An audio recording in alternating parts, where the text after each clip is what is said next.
Who's ready to play some D&D? Here, I'm ready to play D&D. I brought my own dice here. I even have my notebook here. I'm over here. Alright, everybody needs to roll a D20 and tell me what you get. It's nice because it has little I'm going to take the labels. first one. I got a 4. You got a 4. The first one. I got a 12. I got a 14. Best roll. You rolled a 1 with... Oh, dear. Okay. Did you roll a 1? Yes. Alright, so... shit. To begin with... yeah, that's a shit, officially. You shit your pants.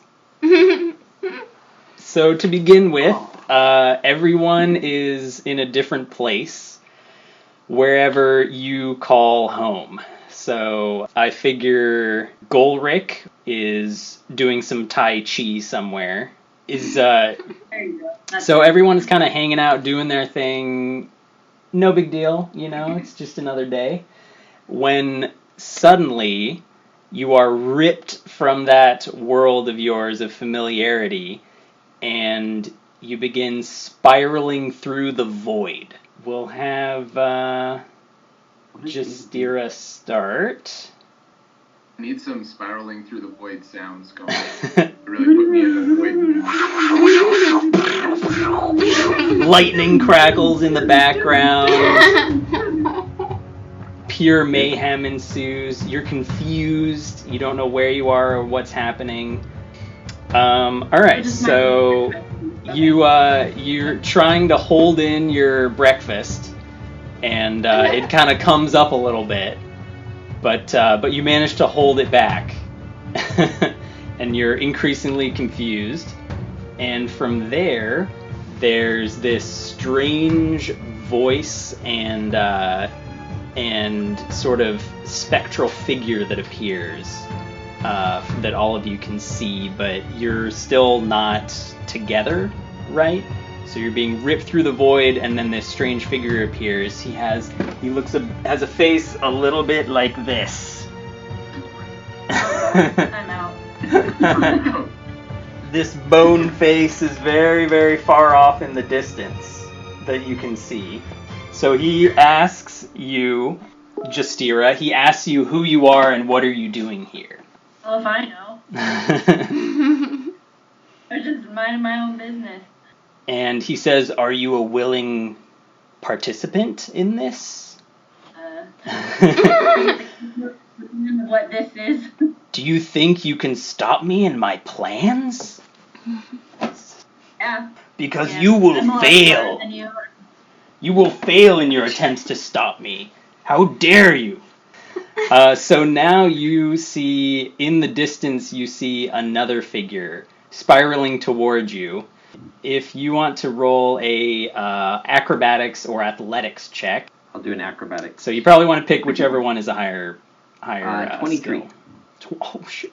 All right. Very nice. Yeah. Oh.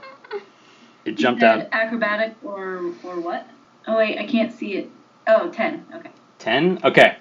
So suddenly you are thrown past this strange figure who is a half-elf, and you manage to dodge aside at the last minute, and Jastira also, thankfully, misses you just by inches. He's sort of a vague image in the clouds, so he's not really you don't know what he's wearing or anything beneath the neckline. So Maurice makes little stabbing actions at him. He threatens you and says, your weapons are useless against me. You think that will cause me any harm? If that's the best you have, you will fail too. Oh, did he say 2?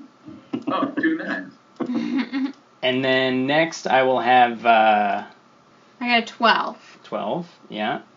12. I'll take a 16. Ooh. Wow. Alright, so you two narrowly avoid smashing into one another. So next up, this strange figure says, you will all die! And he fires off a lightning bolt at all of you simultaneously. Reroll the characters. Yeah, reroll the characters. You're all dead. So the lightning bolt. Oh, you're lucky. All right, so I think you guys have pretty much the same armor class. So it looks like you guys AC. How am I going to lie about my stats if you're creeping on my page? Oh yeah, I know this stuff. Yeah, I think my AC is 14. So Gulrik and Mushu and Jastira all take 4 lightning damage. Please. What? 4 lightning Already? damage. Yeah. But I shoot lightning. No, you don't from take my- it because your oh, AC is too high. You said Mushu. I don't get to catch the lightning like a projectile and try to throw it. No, that's some monk bullshit that won't work this time. So 4 points? Yeah. Damn it, I really don't like this guy now. So he readies another lightning attack while you guys are still falling through the air. But just as his this sort of storm crackles through and this lightning appears and swirls into an even bigger, brighter sphere of light that looks like it's going to thrash out at you all, there's a metallic flash through the night sky that passes between the 4 of you and this masked figure. And lightning crackles everywhere. It spreads over this creature and manages to shoot out in all directions, just narrowly avoiding you guys. And the masked figure says, "What is this? Who dares intervene?" And before you can really do anything else or see anything else, everything goes black. So you're all about to suddenly crash into something very solid and very hard. So the next thing is everyone has to make another acrobatics check. So it's another d20 and add acrobatics to it. God, what kind of campaign is this? I got a 22. Just getting flung into crap. Oh boy. Just taking out his anger on us. He just makes it camp Yeah, beats the shit out of us, and then we die. We were duped. It was furry animals in a cozy place. What was it called? Cozywood Forest? Yeah. I got a 9. I got 14 for me. I am not a crook. I got 22. Oh shit. Okay, so yeah, anyone who is above 15 is going to be all right. Anyone below that is going to take 3 force damage from the impact. 3 You 4. say 3/4?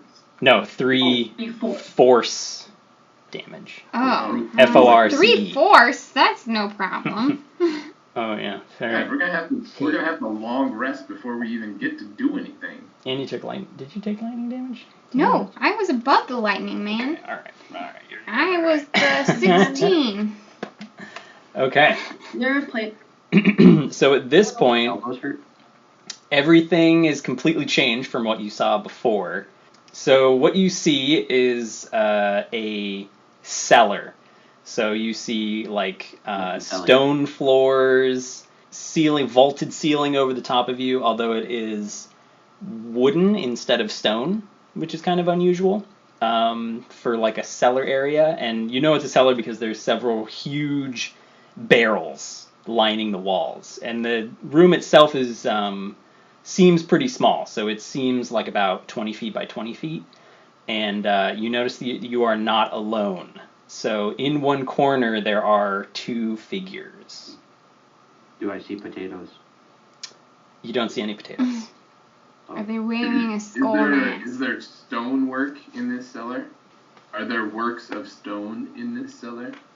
Oh my god. Nope. And then But then the walls and floor are also wood?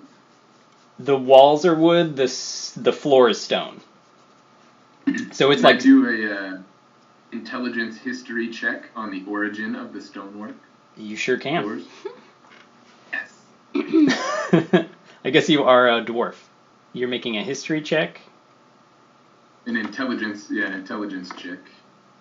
While he is busy staring at the stone floor, I mosey over and dip my hand into his purse pocket to count how much gold he has. Into Gulrik's. Yep.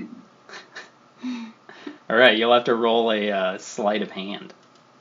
Oh no. Oh wait. Oh no. Yes. What was your roll?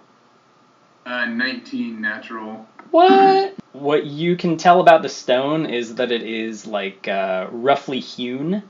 So it's not, clearly it was not done by dwarves. You know that for sure.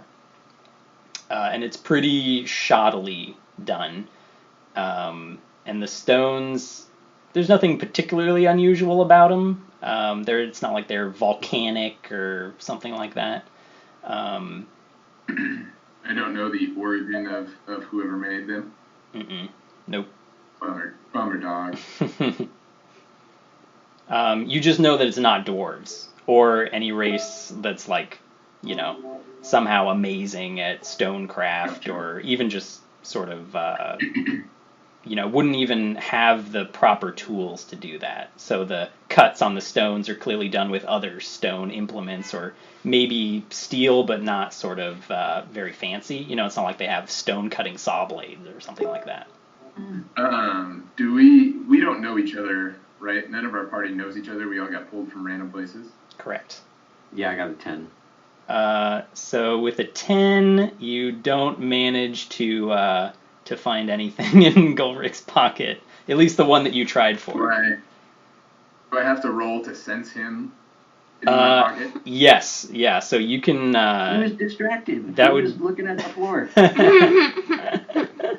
You can roll a perception check. So I think yours is 12 and add plus 2. So it was an 11. You definitely feel something. Do I know where? Do I know who it was, or I just feel something in my pocket? You feel a touch behind you.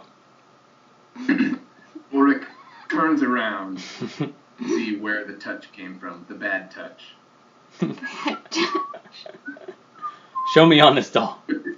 Maurice or Maurice or... Maurice. Ulrich looks Maurice eye to eye since they're the same height. I don't look him in the eye. You should not take that which is not yours, because it is not yours that which is to give. And then turns away, slowly and mysteriously, like the monk that he is. I dip my hand into his other pocket now that it's exploded. While he's looking at you? While he turns away. While he turns away. I'm just utterly confused. Who are you guys? Where are we? Why did you bring me here? Ulrich says it's not where we are, but when.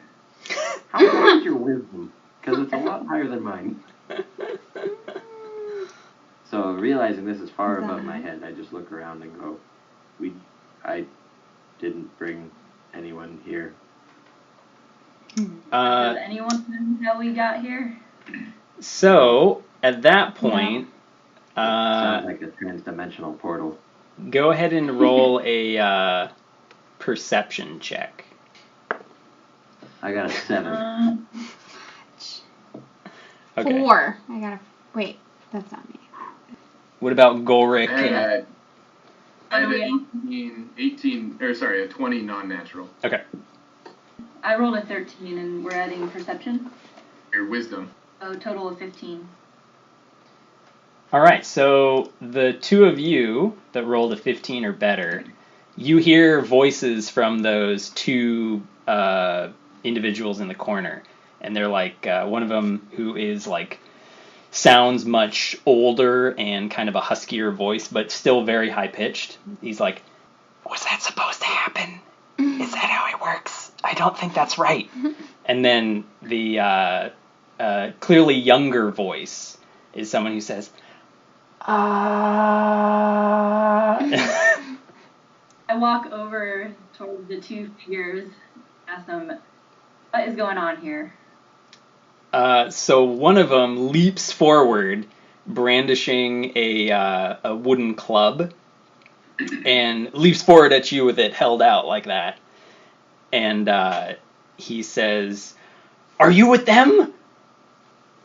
And this individual looks a bit like a porcupine. Ew. What are you talking about?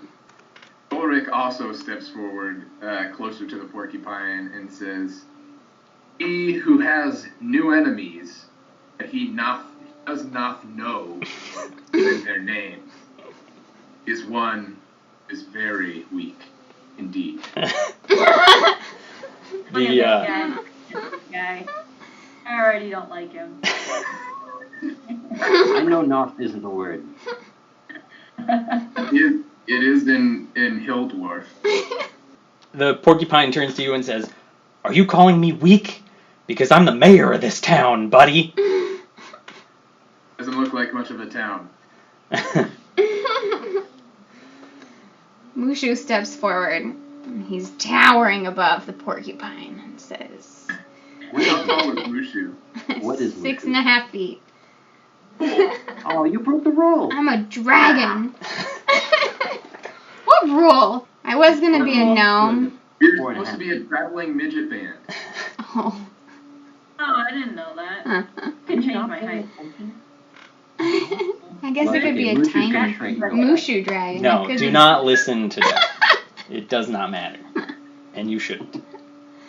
So Mushu comes forward and takes the stick that Porcupine is holding. Oh no. And rips it away from him and says, "You might be the mayor, but you better explain what's happening." That's a good call. I want That's a answers. good call, Mushu. Okay, so While you guys are confronting the mayor, I walk over to the smaller one and just look at him uncomfortably. Just slightly below his eyes, like right here. You do a close-up. So you get to... You're trying to disarm this guy. Where is your... You are... Don't just try. I do. Oh, really? So for that, you need to roll a strength check. Oh, so roll that's that, my roll strength. that d20. 10, I guess. R-I-C-E. Got a weak 10. A 10 is not gonna rip the club from his hands. Alright. His grip sort of slips on it, and so he doesn't quite let go, but, you know, his hand was up here, and it slides down the club, you know? Okay. Are you going to hold on to it in that position? Yes. Oh, dear. Let go, Sarah. So you're holding on to his club, and he Yes. looks very surprised. He says, "Listen, I am Lord Master Twiggles, greatest leader in the history of Cozywood Forest. All-around great guy, deal master supreme, the most generous, feeder of all." And Alright, you're gonna have to repeat that name. Twiggles. he said his name is Lord Master Twiggles. Lord Master. I thought it was... Okay. Lord Master Twiggles. There we go. Thank you. Okay, Lord Master Twiggles. If you're so great, stop brandishing your stick at us and tell us what's going on. He says, "I don't know what's going on. Ask him. He was supposed to figure this out." Since you went and over to him, the closest person is a tiny little owl boy. I poke it and say, "Why are we here?" With a finger. Yeah, I was gonna say, Yeah. specify that it's not with a knife. So he looks up at you, very scared and sort of slurring his words and mumbling. "We really needed help. Our town is under attack, and I didn't think it would do anything, but you're here now after I asked." Ask what? So he's holding something in his hands, which is kind of bigger than his hands. He has, like, you know, sort of, I guess he has feathers, you know, so it's his wings, but they, you know, so he's holding this thing with him. So something is in there in his hands. I deftly try to snag it out of his hands to closer inspect it. Maurice is a stabby snagger. He is a I very have- stand character. I have no social skills or common sense. Too real. So since you're pretty obvious in this action, we'll do a strength check so you can roll But your am I fast enough? d20. 11. 11 total. Okay, so you managed to snatch something from his hands. What you snatch is this sort of yellow gem, and it's surrounded by these metallic green leaves. So it looks like a jewelry item. What is this? Oh, sorry, no, too much inflection. What is this? Leo tells you, I'm not sure. It His name's was Leo. in my mom's place, and I don't know what it is, but I thought that it could help, and it glowed when I asked it questions, and then I asked it to help us because our town is under attack. And then Lord Master Twiggles, he says, he's still holding on to the club that you're holding on to, and he says, "You're not Forks, are you?" Forks? Do I look like a fork?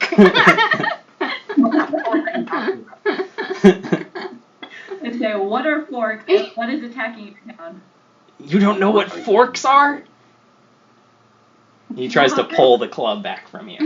Alright, I let go. Oh, you let go. Okay, he flies backward and falls over himself because he tried really hard at that.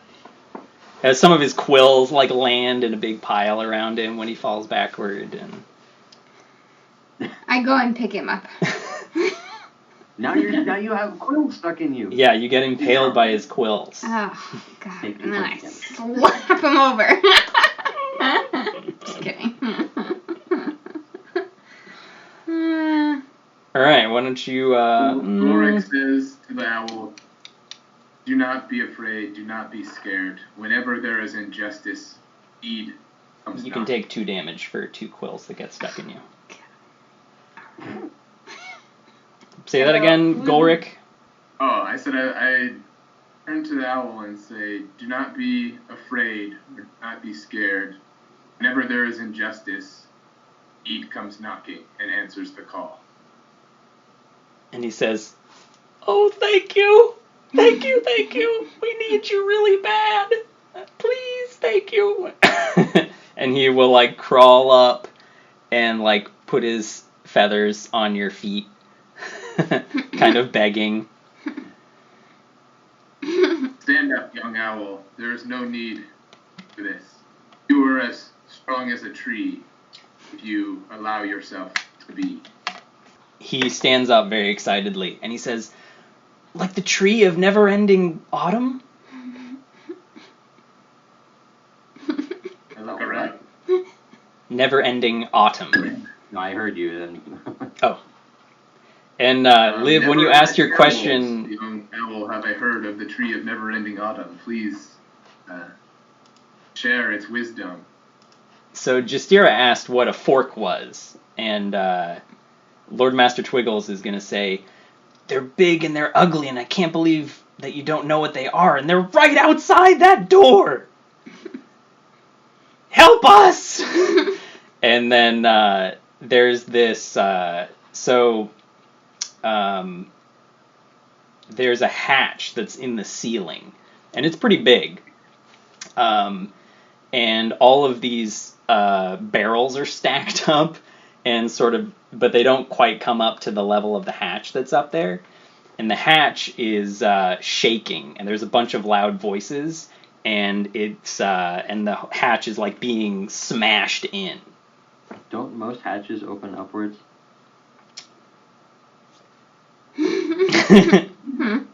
Not this one. So I say, okay, if we help you, what's in it for us? Which one do you ask Our that to? reward is that justice has been done. I guess I ask Lord Master Twiggles. Uh, Help you, what's in it? he says, "We'll give you anything you want. Anything at all. Food, gold, gems, that thing." And he points to He points to Maurice. Can I identify what this is? This thing? You can make a check for it. You could do Arcana or Investigation, or I'll do an Arcana check. do an Arcana check. Yeah. You can do that. Ooh, yeet! If he doesn't figure it out, I also want to try. I got a natural 20. What? Ah, damn. Hot damn. Looking at this item, you know it's a powerful magical item, and Taste it tingly. That's how I know. yeah, it tingles when you hold it. You know, based on the reliefs that are on it, that it looks a lot like something that would be fey.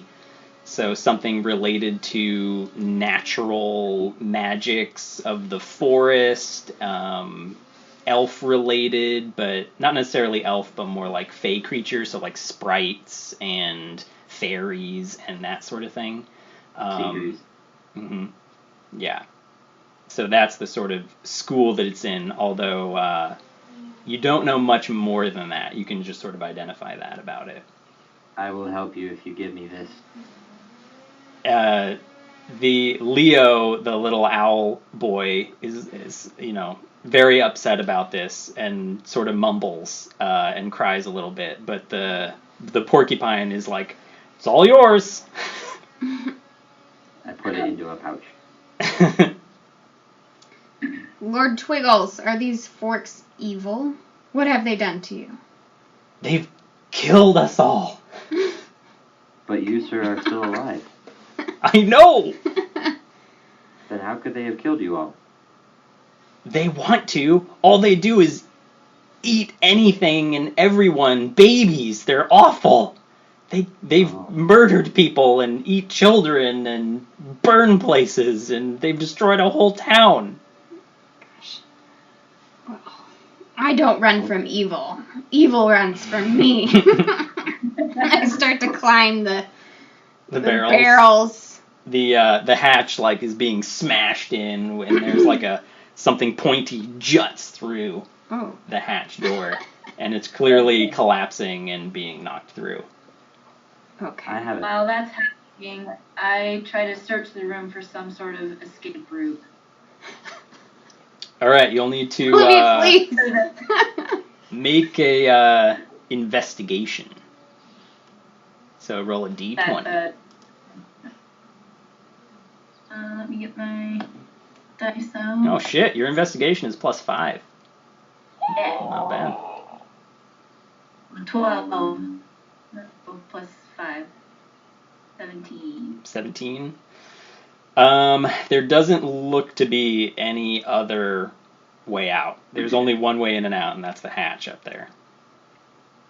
It is also very dark in here. There's Huddle 2 us torches. together other than Mushu, of course, because... Is that right? Is it Mushu? Yeah. Because Mushu is climbing the ladder, and I say, "Travelers, we clearly must help these people. There is no try, only do. And we have to stand by poor Mushu." I look over at Mushu and I say, "If you get to the top, you still can't open the hatch. So let's push the barrels over and let them come to us." All right.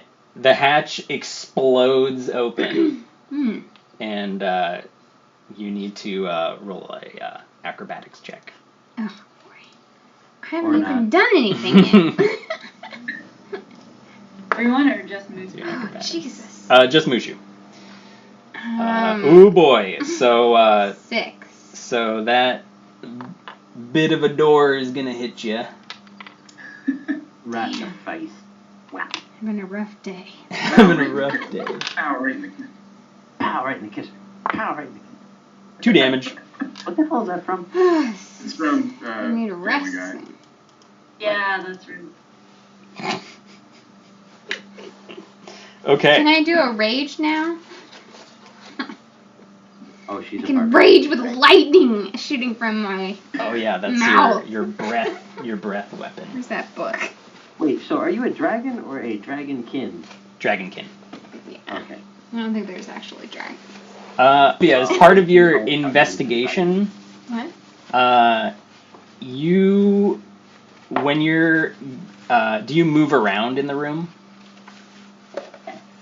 Okay, so in one corner, you see a flash of a spectral image, so a ghostly image, and it is of a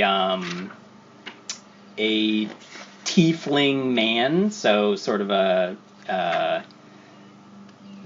somewhat demonic looking, right? Horns and stuff with purpley black robes. Zavaros, what are you doing here? And he's gonna reach out to you like that. Oh, wait, hold on. I don't. Okay, show me again. I wasn't on you. Oh, he's so this Okay. this tiefling man will reach out to you in the midst of your investigation. Tiefling man. I do a Doing the things that There's a tieflings do. spell where I detect someone's thoughts so I can understand his intentions, like if he's evil or not. I have a spell that does that. Mm-hmm. Am I allowed to do that? Okay. I cast my detect thought spell to determine if he's trying to help or harm us. He is trying to help you. Actually, yeah, I mean, he's trying to help you. But he also needs your help, clearly, because as he reaches toward you, he is slowly receding into the wall. He's sort of being pulled backward, and his feet are kind of going into the wall. I grab his hand and pull him away from the wall. All right, your hand goes right through his. And you hear him go, "Son of a bitch!" And then he keeps going and receding back into the wall. And I yell, "Who are you? How do I help you?" And he says, "My name is..." And then he goes through the wall. I run up to the wall and put my hands against it to see if it's solid. It's a You solid... You have to say Rumpelstiltskin. You just have to say his name. So, it appears this man is gone. Straight through the wall. Which is a very solid wall. Meanwhile, there are these hands ripping out the shards of the wooden hatch that's above Mushu. And you hear voices coming from above. And I pull out my bow and I take aim and loose an arrow up through the doorway. Alright, so let's roll initiative. Everybody roll a d20! Oh, boy, this is not Everyone? Colin, did you weigh these or something? I did not weigh them. Maybe you should.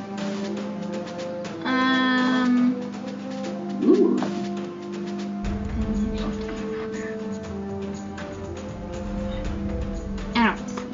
Your initiative, it says it in the middle.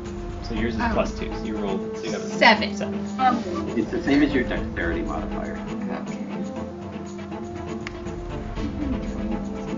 Maurice? Okay, I have a total of 15. Oh, Jastira's 15. Zero. Maurice? 19. Nice. Gulrik? 5. Oh boy.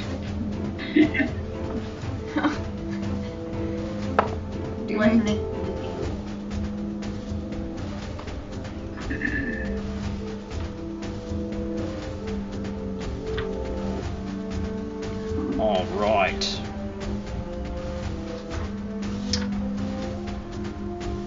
So, why don't you roll the hit with your bow and arrow, you said? Yeet. I rolled a natural 20. So I have to roll Jesus, it. man, you're playing with loaded. Oh, fuck. No, it's just new. It needs to be broken. I don't believe you. Damn. Okay, so... I'm gonna roll again to confirm. Because I don't know what I'm hitting again, so... Well, you rolled a 20 with your bow, right? Yes. Okay, so yeah, you do your full damage. Okay, so I do 1d6 plus 3, I just do 9? Or do I roll the d6? So you do full damage, and then you can roll your hit die again. Okay, sick. So yeah, you do you 6, you said? It's a d6? So it's a d6 Okay. plus 3 piercing. So that's 9. And then you can roll the hit die again. So I rolled a 5, so would I add the 3 or would I just add the 5 to it? The 5. Okay, So that'd be 14. total- So you don't get a second piercing modifier? No. I don't think so. Okay. But it doesn't matter, because you just It's killed 14. something. And falling down through the hatch is this sort of large creature wearing sort of skins of leather in various areas. And so he falls right through the hatch. And how close are you to the hatch? Are you still up in the hatch? I got very far before you blasted it. Oh, yeah. Halfway to the hatch. Oh, okay. You're not underneath it. So anyway, right in front of you falls this body. Just bonk straight through. And there's a lot of yelling from up there. And adjust. This guy is totes dead. Who's Ow, right, kiss her. So Jastira's next. Look up to see if any more forks are advancing into the hatch, or if they seem to be receding, or do I have to attack? You don't really have a good view of it because sort of most of you are 15 feet or more away from the hatch.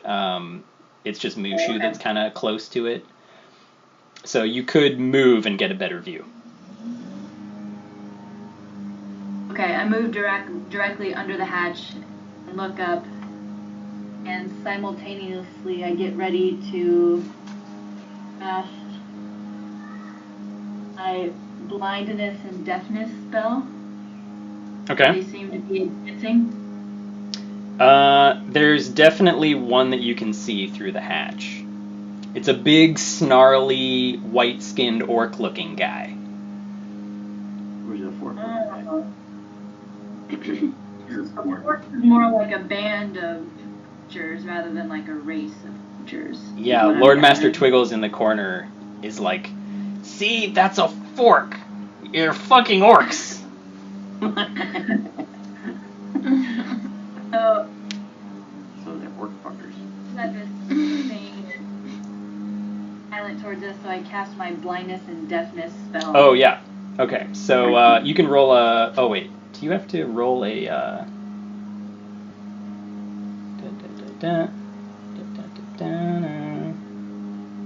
Being a sorcerer, this is badass. Yeah, so... I do this more often. So it has a range of 30 feet. So it's a Constitution saving throw. You blind or deafen a foe. Constitution saving throw. Okay, so Constitution saving throw.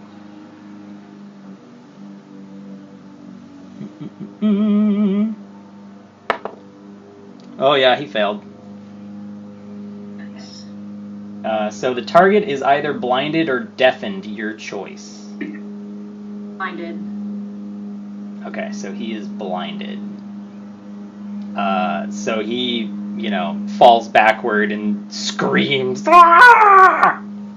and he had a bow in his hands as well, and that kind of flings away, and he falls backward away from the hatch.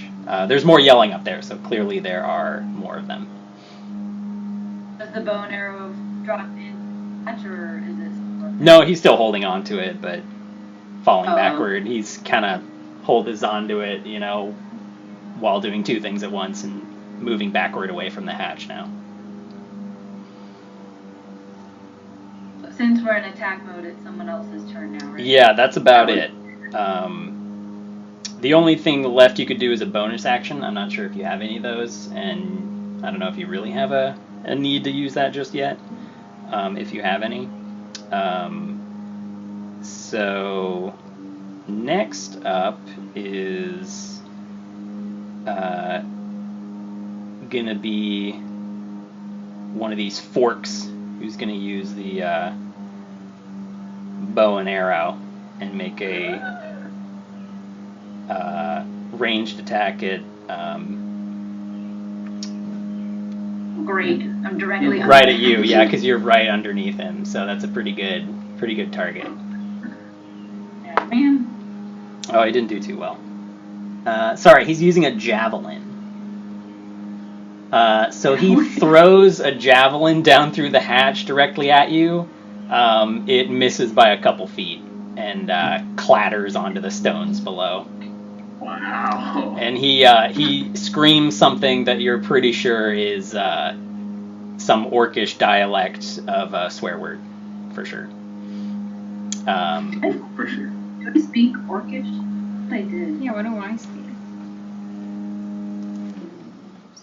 No, I don't. I don't know the answer to that. Dratonic. All right, so then we're on to Mushu. So they're all the forks are still up above us. I can't see any of them. Currently, no. All right. Then I will do a goading attack. Uh-huh. You get on all fours and make Go. Goad them. When you hit a creature with a weapon attack, you can expend 1 superiority to do it, so you have to hit it first. Oh. Well, that won't work. I have to be in close proximity, so I need to get closer. Mm-hmm. I guess I start climbing the barrels again. All right, up the barrels you go. You can make it all the way up there. It's not too far. So you climb up all the barrels. Are you jumping out? Yeah, maybe I can Up make the a hatch? lunging attack. Yeah, you could do that. I'll lunge at them. You make a melee weapon attack on your turn. Lunge at him. Lunge. If you hit, you add the superiority die to the attack's damage roll. So you can jump up and then you can actually make 2 attacks, as I recall, Yes, I think that's with right. your 2 scimitars. So for that, you just roll a d20 and then plus 5. So you're just so when you get up there, you see that there's a fork backpedaling who is holding his eyes, and you see one up there who is has another javelin that he's reaching for, and a third one who has a big battle axe that seems ready for you. Okay. Ooh, 18 plus 5, that'll hit. 5. So then you roll a d6.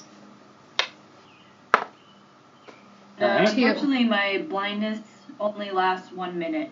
Yeah, that's long enough. That's a couple turns. Couple rounds, I should say.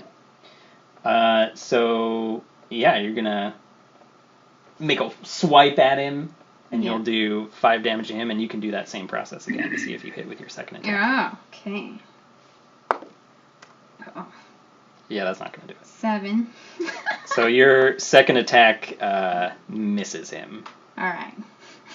He manages to block it with his great axe that he's holding. It's a ching! Ting.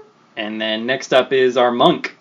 Where is Maurice in relation to the latch? I'm near the wall because that's where I was stealing the item from the owl kid. Okay. And Jastira is straight underneath, and Mushu is up already, correct? Mm-hmm. Yes. Yeah, so Maurice is pretty far back. Mushu's up there. Jastira is right underneath the hatch and the stack of barrels. That's what's going on. And then Lord Master Twiggles in the corner is like, yes, yes, yes, kill them all, kill them all, kill them all. I look at Jastira in the eyes, and we make eye contact, and I say, Jastira, I must fly like the mighty eagle, and then start running full speed at her, with the intent of getting a boost jump up through the hatch. All right. I roll my eyes, but I'm like, alright, fine. Let's do it. Okay, so I'm very... you have to roll an acrobatics check, and you have to roll a strength check. Alright, acrobatic is 18.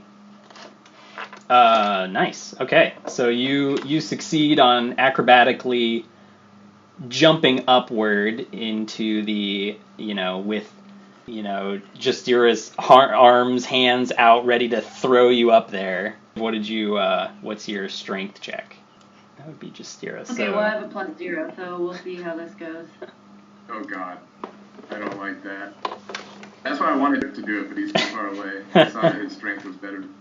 I couldn't even just climb the barrels like a normal person. The idea of 2 4-foot people just going around throwing each other through the air is pleasing to me.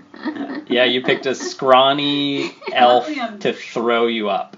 Oh, you're a buff spellcasting elf? Okay, I rolled an 11. Alright. Wow. She rolled an elf, because that's... And I only am I'm like 4 feet tall, so that might work. Yeah, so... I'm 10, so... It manages to go off. It's pretty shaky, Jastira's hands are up here. You leap into him. It sort of squashes against her head, and like pushes her downward. I kind of fart a little bit. Hero. Be a lady. But you manage to, it's more her as an object and you leaping off of her hand-face combination. So your dexterity really saves the day, and you acrobatically leap out from behind Mushu up into this huge, expansive area that is completely different from the cellar below it. This is like a really nice, tastefully done wooden tavern room sort of thing. There's a bar and there's a huge mess. Clearly the forks have knocked things over. So what are you going to do when you leap out of the hatch and there's 3 forks around? Is the blinded one close to me? He is sort of like, 7 feet back. So the one that Mushu is up against is the closest with the great axe. There's another one with getting a second javelin who's a few steps back, and then there's the blinded one further back from that. Okay. But you have enough movement to make it to any of them. Okay. I'm going to unarmed strike with a flurry of blows the first person in front of Mushu. I throw a hi-ya, and a hi-ya, and a ya, and I kick her. Well, it's from Anastasia. And a ya, and I kick her, sir. Okay, so what's your... go ahead and roll your attack. Monks are a little bit special, I think. Yeah, bonus actions are flurry of blows. Yeah, that's what I was going to do. Alright, so I rolled a 16, so if it's a +4, then it's an unnatural 20. Yeah, so you roll a d4 and add 2 to it for the damage. I got a natural 4. That's 6 damage. Nice. Ooh, a natural 4. Oh, with a headbutt. With a headbutt? Yep. Alright, so that guy is bloodied. So you... And, yeah, you do your headbutt, and his face is a bloody mess. So he's looking real bad as he kind of falls backwards. Okay. Then I think I can use, after you take an action, you can spend a key point to make 2 more unarmed strikes as a bonus action. Is that right? Yeah. Okay. So I follow it up with a... Yeah. On the same guy? Yes, on the same guy. Okay, so same thing, you can roll a d20 again. See what you come out to. So I get a 13. That'll do it, so roll your d4 again. And I get another 6. Nicely done. Suspicious. 2 4s in a row. Hey, I'm using the dice on D&D Beyond. It's not even my fault. So you do your elbow attack. So you knock him right in the sternum, and you stop his heart. And he just falls. I mean, he is dead before he hits the ground. You are a master of the karate ways. These are not very strong forks. You guys are doing a lot of damage. So they're... Do my bonus actions have to be all against the same target? They do not. They do not need to be against the same target. So I have one action left. Although, so, if you want to use a bonus action or another attack to hit a different guy, he has to be within 5 feet, because that's the distance for your attack. There is that javelin guy is within 5 feet. Okay. So if you spent your key to do 2 more attacks, right, you do have 1 left. Wait, 2 more attacks? I thought I already did 2. Oh, I guess you did 2. I wasn't sure if you get 3. I guess 2. Yeah, you get 3. So you can spend a key point to make 2 additional bonus actions. Right. Okay. Yeah. So you've done 2 attacks. I don't know if you. I've done 2 of the 3. Okay, gotcha. Yeah. So you can make if you want, you can make a 3rd attack against that guy. I go, because I don't want to waste the key point. Yeah. So I go up to the 3rd guy and I give him a Hadouken. All right, roll that d20 again. All right, I got a 15. All right, that's gonna smack him right in the top of the chest. And what's your d4? Oh my god! Apparently, if you roll the 4 dice on D&D Beyond, it doesn't roll anything but a 4. What? Wait, well, that's broken. Yeah. Well, because it's quieter. It was so loud rolling the other dice. I just rolled a 1 with my 4. Oh, I just finally got a 1 after I rolled the 4. Yeah, this one will be the real one. 4. Alright, 6 damage. Landed on the edge. Alright. Doesn't make any sense. 6 damage he takes. Back to Maurice. Having seen what... At me, man. You were just laughing. Having seen what Gulrik did to get up out of the hole, I decide to do the same thing. No. But I don't coordinate with my compatriot to do this. So I just run and leap, attempting to step in the same spot and propel myself upward. And then at the last second, I put my hand up. Yeah. You'll roll an athletics check again. So that's both you guys just roll a d20. Oh jeez, I got a 12 on my acrobatics. Okay. Oh. I rolled a 2. 3. So Maurice flies upward, very, with impressive agility, and the foot lines up right with Jastira's face and knocks her aside, and she tumbles to the ground. And you can make another dexterity check to see if you latch on to the nearest barrel to do like a cartwheel up. I roll a 7 this time. Uh-oh. So you grab the side of that barrel, tip it, and apparently it is 3/4 is empty, and it knocks aside, and you crash through that barrel as it upends and falls over and clatters to the floor. You manage to catch yourself sort of in the most awkward face-down position on another barrel that's below it. Do the rest of the barrels come tumbling down? No. So just one barrel goes. Okay. So we're down Jastira and a barrel are on the stone floor.